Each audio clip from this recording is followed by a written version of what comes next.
All of us have fears. We all have worries that make us want to hide away and cower. We usually fear suffering. We usually fear a consequence of an action. We usually fear the judgment of others. We fear these things. They cloud our judgment. They determine our choices if we let them. So many of us let them cloud our judgment, let them control our choices. And it's the reason why we don't live like we should. We don't do what we should. We feel as if fear should be avoided at all costs. We flee from it and we give in to it. But usually our fears stem from different parts of our lives. When you were young, something might have happened to you that has caused you to feel this fear. Or when you grew up, you had a confrontation with something which really traumatized you, if that's the word, but it really is set in your memory. It's stuck in your memory. This one thing that happened to you, or it's happened to you many of times. It's not just one event, but it's stuck in your mind. And you feel as if every time you go into a situation that might be similar to that situation, you feel this fear that causes you to freeze, that causes you to get really anxious and stressed out to the point where you can't do what needs to be done, or you can't perform how you want to perform, how you should perform, because you let the fear take over you. This holds us back. It holds us all back. Not all fear is bad.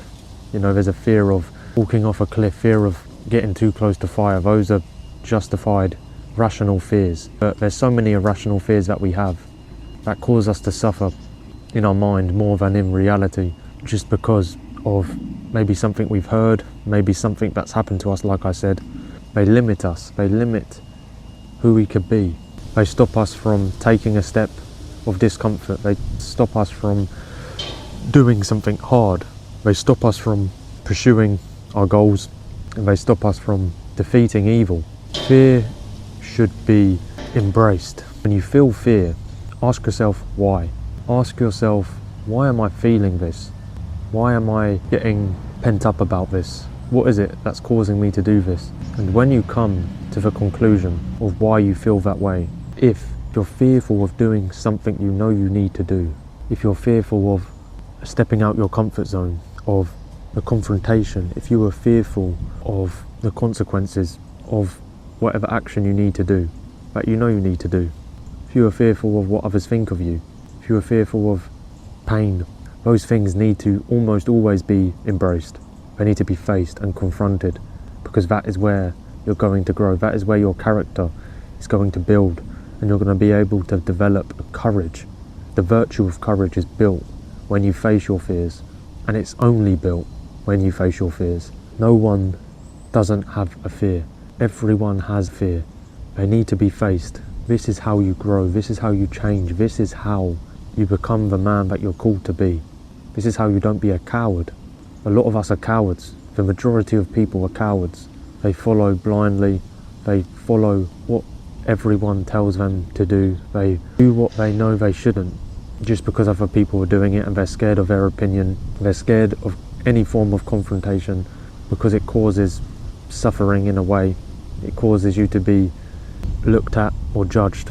But if it's for the right thing, you need to override that feeling of feeling left out, or feeling uncomfortable, or suffering in yourself, or suffering physically, you know.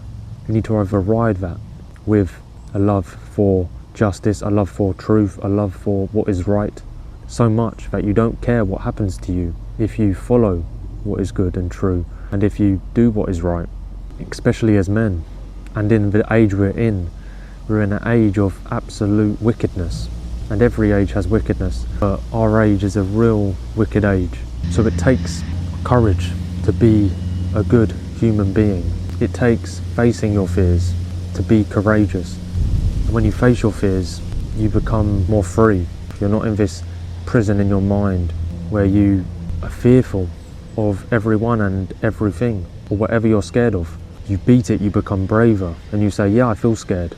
Yeah, I feel scared. Yeah, there's a risk here. Yeah, there is a potential risk to this action that needs to be taken, but I'm going to do it anyway because it's the right thing to do. And I'm going to embrace this fear. I'm going to face it and look it in the eye. By doing this, we will be truly good men. We'll be able to stand against anyone. We'll be able to stand against the most wicked, merciless, cruel of people.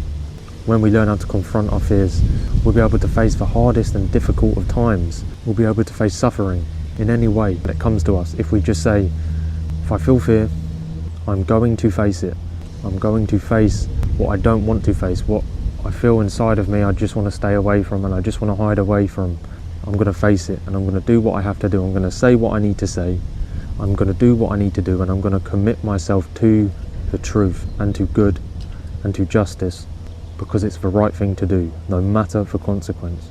Whether it is physical suffering, whether it is social disqualification, you are excommunicated by people who disagree with you, by people who don't like what you did or said. If it was the right thing to do, do it, because you will suffer in your conscience. And also, God is watching over us. And cowardice is not talked about enough in churches. It's not talked about enough that cowardice is a sin. It is a serious sin.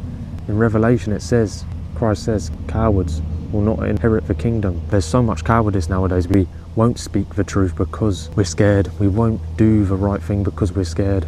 Hiding away from the truth and hiding away from doing the right thing just because it might cause people to get upset, to be offended. But it's the truth, and it needs to be addressed. But it takes courage to do that. It takes facing the fear of being cancelled, of being attacked, being disagreed with, whatever it is. So we have to face our fears so that we can be good, that we can follow God, that we can be faithful to our family, friends, and all people, and just to everyone, and hold to the truth. Because if we don't hold to the truth, we will suffer. In consequence, the whole world will suffer. If we do not speak the truth and live the truth and stand up for the truth, no matter the consequence. So strive to face your fears daily, whatever it is you're struggling with. Fears are normal, but how are you going to react to them? That is the thing we need to think about. That is the thing we need to meditate on and pray about and seek help in, and to heal from certain things so that we're not scared anymore, so that we don't have this anxiety about certain situations and certain events or whatever it is you're scared of. You don't have to be scared anymore if you confront your fears voluntarily.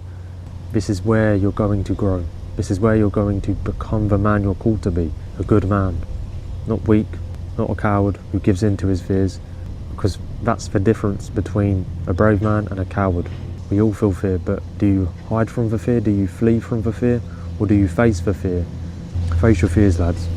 I will try to as well, and we all will, so that we can bring justice to this earth, so that we can bring the truth to this earth, so that we can help the truth be spread, and we can stand up to evil, no matter what. God bless. Got a cigar.